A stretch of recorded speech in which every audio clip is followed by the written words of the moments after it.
안녕하세요. 변호사. 또 이제 토요일 아침부터 피곤하실 텐데 와주셔서 감사드리고요. 네. 오늘 저는 이제 서울예고 통합과학 이제 내신 전략 관련해서 담당 맡은 주윤겸이라고 합니다. 반갑습니다. 네. 먼저 이제 제 소개 먼저 해드리면서 시작을 한번 해보고자 합니다. 일단 저는 두각학원에서 통합과학만 전문으로 담당을 갖다가 하고 있고요. 연세대학교 화학과고 대성마이맥에서 올해 진행했던 이제 강사 선발 오디션이 있었어요. 스타 강사 코리아 4에서 제가 과학 영역 전체 1위로 올해 입상을 해서 오게 되었습니다. 네, 그리고 현재 대치 두각학원 그리고 퍼스트인 학원에서 이제 통합과학만 담당하고 있고요. 저 런칭하자마자 바로 2학기 중간고사 100점 배출한 바 있습니다. 그리고 이제 그 외에도 이제 강남대성에서 전국 단위로 치러지는 강대모의고사 K에서 출제위원 역임도 했었고요. 그리고 자이스토리 문제집에서 감수진도 한 바 있습니다. 네, 제가 처음부터 조금 이름을 좀 세게 한번 지어봤습니다. 중등과학은 잊으세요. 제가 이런 식으로 이름을 지었거든요. 이게 중등과학과 고등학교 과학이 생각보다 내용 자체는 되게 유사성이 깊지만 배우는 깊이가 정말 다르거든요. 그걸 제가 좀 보여드리면은 중등과학은 초등학교랑 고등학교로 있는 연결다리 수준에 불과해요. 초등학교 때 우리 실험 관찰하죠, 그렇죠? 막 주희나비 키우고 강낭콩 키우고 저렇게 간단한 거. 그래서 자연 현상을 갖다가 관찰하는 거에만 머물러 있어요. 그렇죠? 근데 중등과학은 그 여러 가지 현상에 대한 과학적인 개념을 처음으로 소개를 하는 그런 파트입니다. 그래서 그런지 개념을 소개하는 것에서만 멈춰요. 이걸 응용해서 어려운 걸 갖다가 물어보지도 않고요. 그리고 나선형 교육 과정이 아니다라고 했는데 수학 같은 과목이 아니란 뜻이에요. 수학은 중학교 1학년 때 못하면 2학년도 힘들고 3학년도 힘들고 이런 식으로 연결이 돼 있죠. 1차 방정식 못 풀면은 2학년 때 연립 방정식 1차 방정식도 못 풀고 그럼 2차 방정식도 어렵고 2차 함수도 어렵고 이런 스타일인데 중학교 과학은 지금 내가 이 단원을 갖다가 모르겠어. 그러면은 그냥 공부를 애들이 안 할 수 있겠죠? 그래도 괜찮아요. 왜냐면은 중학교 졸업할 때까지 다시 나오지 않아요. 그래서 이 전에 배웠던 내용이 뭔가 누적이 되어서 학습되는 그런 구조가 아니었었습니다. 중등과학은. 그래서 배우고 나서 그냥 다 까먹어 버려도 졸업할 때까지는 아무런 문제가 없었어요. 그렇게 해서 내용이 별로 깊지도 않고요. 문제도 되게 단순합니다. 그냥 틱하면 툭 이런 거 물어보는 수준이어가지고 이해가 안 된다. 이 내용은 정말 모르겠어. 엄마 나 물리가 너무 어려워. 화학이 어려워 하면은 그냥 외워버리면 문제를 풀 수 있어요. 많이 나오는 유형 왠지 모르겠어. 이거 답이 뭔가 질산나트륨이래. 그럼 질산나트륨 외워서 풀면 돼요. 그런 식으로 갖다가 풀 수 있었기 때문에 그다지 엄청나게 치열하지는 아마 않았을 것입니다. 그런데 고등과학은 물화생지 각각의 영역이 있죠. 그렇죠? 물화생지 각각의 영역을 논리적으로 배웁니다. 중등 처음으로 개념을 배운 중등과 이제 학문적인 학습을 해나가야 될 대학교의 징검다리거든요. 그래서 물화생지 각각의 영역을 굉장히 논리적으로 갖다가 공부를 합니다. 개념 이해조차 쉽지 않습니다. 특히 이제 고등학교 2학년 올라가면 이제 우리가 뭐 물리, 화학 뭐 이런 내용들이 있잖아요. 그렇죠? 그 내용 자체가 굉장히 어렵기도 하고 서울예고 같은 경우도 학교 선생님들이 이제 고2, 고3 과학 내용을 굉장히 많이 출제하세요. 의외로. 그래서 개념 이해도 어려운데 문제와의 괴리가 정말 큽니다. 네, 개념도 어려운데 수능식 문제가 정말 퍼즐 수준이거든요. 스토쿠 이런 수준이에요. 그래서 풀이를 또 따로 공부해야 될 정도로 힘듭니다. 그런 특징을 가지고 있기 때문에 학생들 입장에서 죽을 맛이다. 이렇게 말씀드릴 수 있을 것 같아요. 제가 단적으로 예시를 갖다가 보여드리면요. 중학교랑 고등학교 문제 출제 방식이 다르다라는 걸 제가 보여드리고 싶어요. 이 중학교는 처음 상황을 띡 준 다음에 이렇게 뭔가 진행을 해갔을 때 결과가 어떨까 이런 식으로 하는 일반적인 이제 수능적 구성 갖다가 띄고 있다면은 고등학교 문제는 완전 역추론입니다. 결과 띡 주고 어떤 과정을 거쳐서 그럼 처음엔 뭐였을까 이런 걸 묻는 거예요. 수학도 그렇습니다. 제가 유명한 센 많이 풀죠, 그렇죠? 제가 센에서 따왔습니다. 중학교 3학년과 고등학교 1학년 모두 2차 함수를 배우잖아요. 그걸 제가 따왔는데 중3 때는 어때요? 2차 함수 y는 마이너스 x제곱 플러스 4x 플러스 3 식을 딱 줘요. 식을 딱 줘서 그래프도 그려줍니다. 너무 친절해요. 좌표 띡띡 구한 다음에 넓이 구하시면 그냥 밑변 곱하기 높이 하시면 구할 수 있어요. 얼마나 단순합니까? 딱 주고 그냥 알아서 짜자자작 풀어나가라 하는 건데 고등학교에 있는 2차 함수는 어떤 스타일이냐? fx 2차 함수의 식을 안 줍니다. 2차 함수의 식을 안 주고 조건, 결과값만 주는 거예요. f1은 2더라. 최대값이 4더라. 이런 걸 토대로 fx를 찾아 올라가야 되는 그런 스타일의 문제를 갖다가 띄고 있어요. 그래서 스타일이 완전 다르다라는 거. 또 하나 더불어서 과학으로 보여드리면은 이거는 우리가 중학교 때 O2 정말 많이 풀죠. 그렇죠? 중학교 과학은 O2예요. 그렇죠? 고등학교 과학은 O2로 대비하지 않습니다. 고등학교는 거의 대부분이 완자를 갖다가 사용을 합니다. 그래서 중3과 고1 모두 전자기유도라는 개념을 갖다가 배워요. 근데 아마 여기는 시험범위 3학년 2학기라서 내신과 좀 관련이 없기 때문에 아마 아무도 기억을 먼저 못할 거라서 학교 선생님들 진도 못 나가세요. 여기 파트. 네, 맨날 뒷단원은 원래 진도 못 나가잖아요. 그런 특징이 있는데 이 뭐냐? 코일이 뭐냐면은 그냥 전기 흐르는 도선 있잖아요. 그 전선을 그냥 감아 놓은 거예요. 그거랑 자석을 가까워졌다 멀게 했다 하면은 전기가 발생이 된다. 이걸로 우리 원자력 발전한다. 뭐 이런 것들 배우는 그런 파트거든요. 보시면은 중학교 5초에는 이런 식으로 문제를 내요.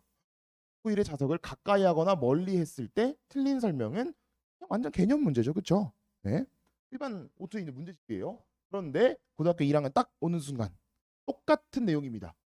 문제집을 보더라도 설명도 거의 똑같아요. 그런데 코일과 자석 사이의 거리를 d라고 했을 때 이 d의 값이 점점점 늘어났다가 일정했다가 훅 줄어들 때 시간에 따라서 때 전류의 세기가 어떻고 방향이 어떻고 이런 걸 갖다가 묻는다 이거예요. 그러니까 똑같아 보여도 확 다르다는 거죠. 또 같은 내용을 배우더라도 중학교 선생님이 출제하냐 고등학교 선생님이 출제하냐에 따라서 그냥 어려워지는 겁니다. 그런 특징을 가지고 있다라고 생각을 해주시면 될 것 같아요. 자, 그럼 서울예고의 통합과학은 어떤가? 요거에 대해서 말씀드려야 되겠죠, 그렇죠? 아무래도 이제 예고이다 보니까 우리가 또 혹시 미술 쪽이세요, 음악 쪽이세요? 둘 다 미술 쪽이죠, 그렇죠? 예. 그래서 저도 이게 미술반만 담당하고 있습니다. 미술 무용반만. 그래서 최상위권 대학들 아무래도 가장 희망을 할 것 같아요, 그렇죠? 예를 들어서 뭐 서울대라든지 한예종이나 뭐 되게 좋은 것도 많잖아요, 그렇죠?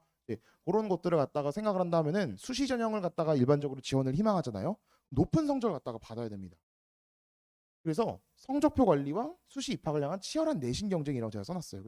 아무래도 내신 자체가 높아야 이번 자격이 생긴다는 마인드예요. 실기보다도 그렇죠. 그래서 나는 내신을 받은 이후에 그 다음에 이제 어떻게 보면 이제 전형상 그렇기 때문에 학생들이 정말 또 꼼꼼한 친구들이 많아요. 예술하는 친구들이. 그래서 학교 선생님도 엄청나게 지엽적이고 꼼꼼하고 아니 또 어렵고 까다로운 그런 문제들을 정말 많이 출제하십니다. 그래서 제가 예고답지 않은 시험이라고 이름을 붙여요. 그래서 음악반이랑 비교해도 차이가 없어요. 음악반이랑 미술무용반이 통합과학이 범위가 달라요. 시험 범위가 완벽하게 다르거든요. 저는 미술무용반만 하고 있는데 음악반은 문제가 좀 쉽습니다. 근데 미술무용반의 문제가 정말 까다로워요. 제가 여기는 안 실었지만 이따가 PPT로 문제를 보여드릴 거거든요. 그래서 얼마나 쉽지 않은지 그것도 한번 보여드릴 거예요. 그래서 예고답지 않은 그런 시험 문제를 가지고 있다라는 것이고요. 특히 이제 통합과학은 개념을 아주 위주로 묻습니다. 이 잠깐 다행이죠. 예고니까 사실 예고랑 통합과학은 아무래도 거리가 좀 있어 보이잖아요. 그렇죠? 이제 그렇게 느끼실 수 있는데 킬러 문제가 딱 하나 껴 있어요. 그 킬러를 갖다가 어떻게 풀어낼 수 있느냐 없느냐가 이제 등급을 가르는 그런 목표치라고 생각을 해주시면 되고요. 특히 개념만 묻는다라고 했는데 이 개념이 통합과학 개념이 아닙니다. 왜냐면은 어쨌든 통합과학은 학교에서 그 우리나라 정부에서 이 정도 이수를 해라라고 하루에 일주일에 3시간 혹은 4시간씩 이수를 해라라고 이제 강조를 하고 있어요. 그렇기 때문에 학교 선생님들이 여기는 딥하게 들어가지 않다 보니 시간이 조금 남으시는 거예요. 그래서 원과목, 투과목 심화 개념을 굉장히 많이 넣습니다. 그래서 고2, 고3 때 배우는 특히 이제 지구과학 선생님, 물리 선생님이 좀 심하세요. 네. 그래서 지구 선생님, 물리 선생님께 심화 개념, 고2, 고3 내용을 정말 많이 넣으시고요. 또 이제 화학 선생님 같은 경우는 수능형 문제를 하나의 킬러라고 했죠. 대부분 화학에서 나옵니다. 네. 그런 식으로 영역별로 조금 다른 그런 대비를 갖다가 해주셔야 돼요. 그래서 교육과정 외 개념 많이 나오고요. 비문학 형태 문제라든지 고난도 추론 창작 문제 정말 많이 나옵니다. 그래서 다른 학교들에서 볼 수 없는 서울예고만의 굉장히 유니크한 그런 시험을 갖다 가지고 있다 하시면 돼요. 그래서 학교에서 꼼꼼히 듣고 내신 공부 잘했다면 개념 문제는 어느 정도 맞출 수 있겠죠. 그렇죠? 근데 또 킬러를 또 대비해야 되는 게 또 문제가 됩니다. 그래서 문제풀이보다는 일단은 심화 개념에 좀 더 초점을 맞춰서 일을 해줘야 된다라는 것이고요. 이거는 진도 경향성 및 출제 경향성이에요. 이게 뒤에 있는 이제 표를 제가 수록을 해드렸거든요. 제가 가지고 있는 자료가 이제 2022년도가 빵꾸가 나 있긴 한데 제가 가지고 있는 모든 시험지들에서 각 파트별로 통합과학의 단원이 정말 많죠. 네, 정말 많은 단원에서 객관식과 서술형이 몇 개씩 나온지를 제가 갖다가 표로 갖다가 만들어 드린 거예요. 이런 식으로 출제되는데 보시면은 시험 범위가 매번 다 달라요. 매년 다 달랐습니다. 예측이 불가능해요. 그래서 2018학년도에는 중간고사 보면 여기였는데 2019 중간고사 여기 보고 2020은 또 여기 보고 그렇죠? 2021은 또 여기 보고 2023은 여기 2024는 여기 이런 식으로 매년 달라서 예측을 할 수가 없어요. 그게 굉장히 이제 학원들한테도 조금 스트레스인 포인트긴 한데 그래도 자주 시험범위 들어가는 부분을 제가 일단 예상을 해서 일단 계획을 짜놨고요. 학기 시작하면은 제가 지금 서울예고 이제 입학하는 친구 몇 명 가르치는 친구들한테 부탁을 해서 이제 받아 놓을 것 같습니다. 그래서 예상할 수 없는 진도랑 출제 스타일도 조금씩 바뀌고 있습니다. 그나마 그러니까 이제 이 계정이 처음으로 도입이 되면서 이제 1학기, 2학기가 완벽하게 분리가 됐잖아요. 그래서 예상하기 조금 용이해질 것 같습니다. 그래서 여기 기준으로 안명 딱 잘리기 때문에 이제 막 중간고사 때 여기 파트 시험범위 나오고 이런 건 이제 사라질 거기 때문에 좀 괜찮아질 것 같습니다. 그래서 1호 계정과 2 계정을 이렇게 단적으로 비교를 하면은 거의 바뀐 게 없다고 봐도 무방을 해요. 그래서 그냥 여기 새로운 게 추가가 됐는데 단순한 내용이에요. 그렇죠? 미터는 무엇일까? 초는 무엇일까? 이런 내용이거든요. 좀 단순하고 여기 그냥 아래로 내렸고요. 이거 두 개 바꿨고요. 그냥 이게 다예요. 내용상 크게 변한 건 없다. 2학기 파트를 갖다가 보더라도 여기도 그냥 두 개를 그냥 퉁 하고 바꿨고요. 여기는 이거를 쑥 내렸습니다. 이 정도밖에 차이가 없습니다. 드라마틱한 변화가 일어나지는 않았습니다. 그리고 참고로 아이들이 학습을 할 때 1학기 내용을 훨씬 어려워해요. 2학기 내용이 거든요. 좀 환경적인 내용이 많아서 우리가 약간 중학교 때 뭐 도덕 공부하듯이 공부하면 되는 파트가 좀 있어서 살짝 간단하지만 1학기 파트를 애들이 좀 어려워한다는 점 말씀드리고 싶네요. 자, 그래서 어떤 것들이 나오느냐? 제가 크게 세 가지 유형을 보여드리겠습니다. 아이들이 어려워하는 문학 형태 문항, 교육과정 외 개념을 묻는 문항, 그리고 수능형 킬러 문항 보여드릴 건데요. 비문학 형태 보시면 엄청나죠, 길이가. 길이가 엄청난데 심지어 번호도 1번, 2번 이런 식이에요. 그래서 이거 제가 다 이제 올해와 이제 작년과 재작년이죠. 2023, 2024에 나왔던 문제들로만 구성을 했습니다. 그래서 정말 길죠. 대왕 판다에 대한 이야기가 주르륵 되어 있어요. 애들 막 열심히 읽는 거 보이죠, 그렇죠? 근데 사실 이거 안 읽고도 푸실 수 있을 서식지 단편화는 그렇죠? 번식의 가능성을 높인다. 이런 식으로 안 읽어도 사실 풀 수 있는 문제들이 좀 있습니다. 네. 그래서 그냥 이건 뭐다? 아이들의 시간을 잡아먹는 용이. 그래서 이런 것들 했을 때 아이들이 당황하지 않게끔 해줘야 되는 겁니다. 여기 있는 생물 다양성 보존도 마찬가지예요. 국제기구에서 어떤 생물 다양성 보존을 갖다가 하고 있는지를 갖다가 외워야 되는 그냥 외우면 딱딱 풀리는 문제를 길게 해서 힘들게 만든 거죠, 그냥. 여기는 아이들이 생각보다 좀 훈련하고 나면은 당황하지는 않습니다. 다음은 교육과정 외의 문항입니다. 교육과정 외의 문항인데 여기 보시면은 막 보의 원자 모형에서 그쵸 전자가 전이할 때 어떤 스펙트럼을 내뿜는지 요거 교육과정이 없습니다. 요거 물리 원, 화학 원 고등학교 2학년 때 배우는 개념인데 요거를 서술을 하고 학교에서 문제를 낸다 이 말이죠. 쉽지 않습니다. 여기도 원자가띠와 전도띠 사이 간격을 통해서 막 우리가 도체인지 반도체인지 구분하는 것도 물리 원에서 배우는 내용이고요.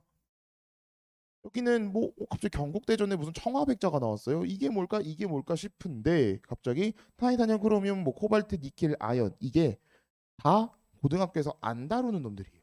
그리고 고등학교에서 원자부터 20번까지만 외우거든요. 수헬립의 1번부터 20번까지만 외우는데 얘네 21에서 30번에 해당하는 내용입니다. 그렇죠. 서울예고반에서는 이거 30번까지 또 10개 더 외우라고 시킵니다. 이거 배우는 학교가 아예 없어요. 유일합니다. 거의. 그런 좀 특이한 교육과정 외우.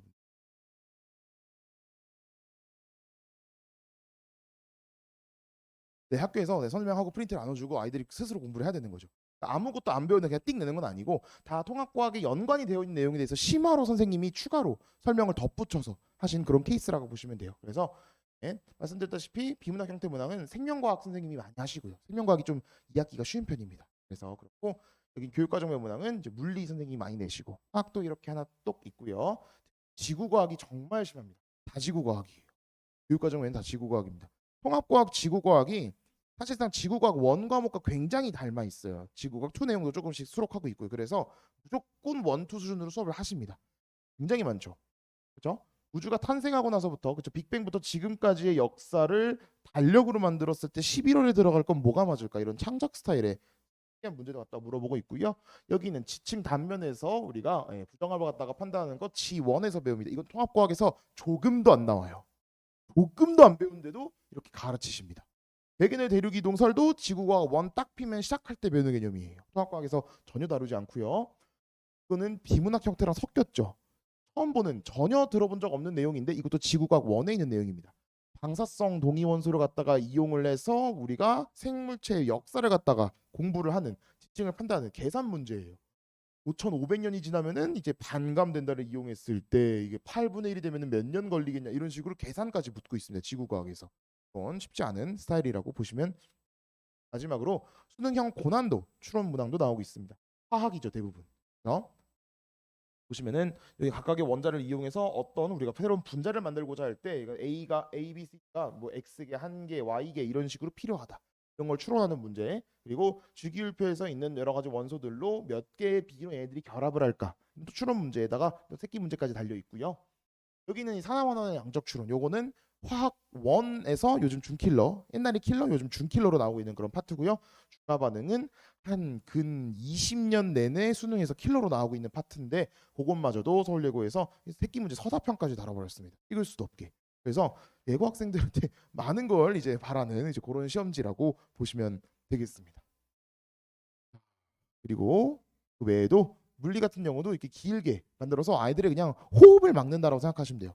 문제 자체가 막 어렵다는 거다보다는 아이들이 갑자기 툭툭 당황스럽게 만든다. 천천히 보면은 유지가 다 배운 내용들이거든요. 근데 왠지 그냥 부담스럽죠. 그런 내용이 많고요. 또 뭐 LED와 다이오드의 구조라든지 순환을 갖다가 방정식을 이용해서 계산을 해야 되는 생명과학도 비율을 갖다가 이제 연립 방정식 이용해서 계산하는 문제라든지 포동 추론을 물어보고 있습니다. 자세하게 설명드렸는데 생각보다 쉽지 않다는 것을 말씀드리고 싶었어요. 되게 약간 과학이니까 중학교 때 대비하듯이 하면 되겠지라고 했는데 내용도 다르고 문제는 더 어렵습니다. 내용도 어려운데 문제는 게 제가 말씀드리고 있던 키포인트라고 보시면 돼요. 자, 그럼 이제 제가 어떻게 수업을 할지에 대해서 말씀을 드리고자 합니다. 아마 이제 과학 강사 아마 선택하기 쉽지 않으실 거예요. 그렇죠? 아마 서울예고가 여기서부터 거리도 좀 있고 해서요. 그래서 대부분 이제 과학 강사 중에서 막 글씨랑 판서만 예쁜 강사, 문제만 잘 풀어주는 강사, 콘텐츠만 좋은 강사 이런 것들이 이제 있을 수 있는데 이제 모든 걸 갖췄다 이렇게 말씀드리고 싶습니다. 또 죄송합니다. 그래서 이런 것들을 다 대비를 갖다가 하고 있다라고 말씀을 드리고 싶고요. 자, 그래서 오늘 이제 어머님들 계시니까 제가 암기 팁을 하나 소개해드릴까 이런 식으로 이거 애들이 정말 싫어하는 파트 중에 하나거든요. 서울예고에서는 내신에서 꼭 포함돼서 가르친 내용인데 이게 지구가 탄생하고 나서부터 지금까지의 역사에서 어떤 생물들이 살았고 죽었고를 갖다가 배우는 지질시대 파트. 외우기 정말 힘들어요. 애들이 아무래도 너무 심각하잖아요. 그렇죠? 완전 깡으로 암기를 해야 되는 파트인데 그 중에서 오늘 요거 고생대 애들이 제일 싫어하거든요. 외울 게 제일 많죠? 여기를 제가 암기 시켜드리겠습니다. 여러분 하실 수 있어요. 완자 문제집 이렇게 써 있어요. 어떤 환경에 어떤 생물들이 이렇게 있었고 이런 것들을 갖다가 외워야 되거든요. 고생대 바다. 고생하는 북한 사람들을 떠올리는 거예요. 고생하는 북한 사람들이 이제 기준으로 한 겁니다. 남한으로 넘어왔어요. 그럼 어때요? 고생 많으셨습니다. 그렇죠? 어서 오세요. 환영합니다. 해줘야죠. 그렇죠? 그거를 이제 북한 사투리로 하는 겁니다. 그래서 무척 완전 반갑습니다. 이런 식으로 외우는 거예요. 무척 완전 반갑습니다. 그렇죠? 무척 완전 반갑습니다. 동무 그렇죠? 이런 식으로 이제 외우면은 아이들이 바로 딱 기억을 합니다. 서울예고는 말했다시피 개념 문제가 많이 나오고 지구과학에서는 절대 킬러가 안 나오기 때문에 요거 탁 외우면 문제 탁 풉니다. 그래서 제가 좀 더 암기 특화식으로 가르치고 있어요. 그리고 고생대 육지도 고로 시작하는 귀여운 육지 동물 하나 있거든요. 저희 집에도 있어요. 고양이가 있습니다. 그렇죠? 고양이를 떠올려서 고냥 고양이 이런 식으로 제가 암기시켜요. 그래서 곤충류, 양서류, 고사리 같은 양지식물, 이끼류 이런 식으로 고냥 고양이 무척 완전 반갑습니다. 이런 식으로 하면은 아이들이 다 외웁니다. 그래서 이런 식으로 해서 제가 모든 파트 암기 팁 다 만들어놨어요. 그리고 이제 애들 이것만 딱 외우면 애들이 문제 다 푸는 거죠. 여기 지질시대 파트는. 그래서 이런 식으로 이제 암기 쪽도 특화가 돼 있고 문제풀이 관련해서도 이거는 뭐 지금은 교육과정에서 빠졌는데 제가 개념 설명할 때 그냥 설명하는 게 아니라 실제 문제에서 적용할 수 있도록 숫자를 적용해서 실전 개념을 갖다가 설명을 합니다. 그래서 이런 쪽에 문제 풀 때는 송전 문제 풀 때는 이게 6줄로 갖다가 풀어라, 발전기 변압기 문제는 이런 식으로 풀어라 했던 거를 문제풀이 할 때도 그대로 6줄 쓰고 풀어라 이런 식으로 그대로 설명을 하고 있습니다. 그래서 개념과 문제풀이가 떨어져 있지 않다라는 거 말씀드리고 있고요. 화학 때도 마찬가지입니다. 화학 때도 이런 식으로 그냥 문제 풀 때 3대 원칙이 있다. 이걸 토대로 풀어라 하는 거를 그대로 문제풀이에서도 적용을 갖다가 하고 있습니다. 네. 그리고 제가 남자 강사치고는 그래도 판서가 괜찮은 편이에요. 그렇죠? 남자 강사 괜찮지 않나요? 그렇죠? 그래서 여기도 막 화살 같은 거 이제 자기장할 때 그릴 이유가 있거든요. 남자 강사 치고 괜찮습니다. 그렇죠? 그래서 애들이 판서 못 알아볼 걱정은 안 하셔도 되고요. 그리고 어려우면 이렇게 애니메이션 이용해서 좀 문제풀이 할 때 이해할 수 있게끔 이제 학생들한테 도움을 주는 그런 편입니다. 마지막으로 이제 교재 설명드리면요. 제가 실제로 수업 때는 판서예요. 산과 염기이란 개념 배울 때 이런 식으로 판서를 갖다가 하거든요. 요 판서를 갖다가 이렇게 있는 걸 그대로 갖다가 제가 넣어둬서 만들어낸 이렇게 백설기, 백지에 설명하는 기본 개념, 백설기란 파트가 있습니다. 이게 뭐냐? 아이들 제가 수업할 때 필기를 너무 열심히 해요. 과학은 아무래도 이해라는 게 중요하기 때문에 필기 그걸 갖다가 목표로 만든 겁니다. 그래서 요거를 갖다가 제가 숙제로 빈칸을 뻥 첫 번째, 두 번째, 빵 세 번째, 빵 이렇게 하면은 아이들이 결국엔 다 외워요. 필기를 했던 게 기억이 남으니까 그렇죠. 그래서 이런 식으로 할 수 있게끔 제가 구성을 해두었습니다. 이렇게 핵심 개념을 공부한 다음에 짜잘한 짜투리 개념 그리고 고2, 고3 나오는 개념도 공부를 해야 되잖아요. 그렇죠. 그건 제가 이제 겸념 완성이란 본교재에서 아주 짜잘한 내용까지 다 써놨습니다. 그래서 학교에서 배우는 거 위주로 제가 딱딱딱 찝어드릴 거예요. 그러면은 적인 줄기도 외우고 짜투리도 갖다가 외우면서 내신을 갖다가 정복을 갖다가 그 이후에는 여러 가지 문제들을 갖다가 풀면서 우리가 유형을 훈련까지 할 수 있다라는 걸 말씀드리고 싶었습니다. 네, 그래서 이제 마지막으로 제가 할 수업은요. 매주 토요일에 아마 10시에서 1시 정도로 제가 시간을 갖다가 이제 상담을 갖다가 해놨습니다. 그래서 요 타임에 진행을 갖다가 할 것 같고요. 회차는 이제 무료 1회, 첫 주차는 무료로 진행을 할 것 같습니다. 그리고 정규 6회 한 다음에 직보까지 해서 이런 식으로 제가 내용은 아마 이번에 개정교육 과정 때문에 진도가 조금 다를 수도 있긴 한데 제 예상은 이렇게 해놨다라고 보시면 되겠고요. 저희는 이제 개념학습과 문제풀이 다 대비를 할 거고 이런 식으로 과제랑 점검과 관리 다 진행이 될 겁니다. 그래서 위클리 테스트라든지 이제 뭐 암기를 잘 할 수 있는 암기 챌린지도 진행을 갖다가 할 거고요. 수업 시간 전에 맞춤라든지 여러 가지 내용 제가 다 써놨으니까 그거 한번 읽어보시면 좋을 것 같습니다. 네. 이렇게 해서 서울여고 통합과학 오늘 설명에 마치도록 할 거고요. 제가 아까 암기 팁 했던 게 혹시 조금 유익하셨다 싶으시면요. 제가 오늘 드린 그 맨 앞이랑 맨 뒤에 제가 QR이 있어요. 똑같은 내용이거든요. QR에 제가 옛날 중학학원에서 한 10분 가까이 영상을 하나 찍어놨었습니다. 그 강의 팁, 암기 팁 영상이니까 그거 한번 아이랑 보시고 이 선생님 되게 재밌게 잘 가르쳐 주실 것 같은데? 라고 이제 생각을 하시면은 수업 선택해 주시면 감사하겠습니다. 여기까지 진행하도록 하겠습니다. 감사합니다.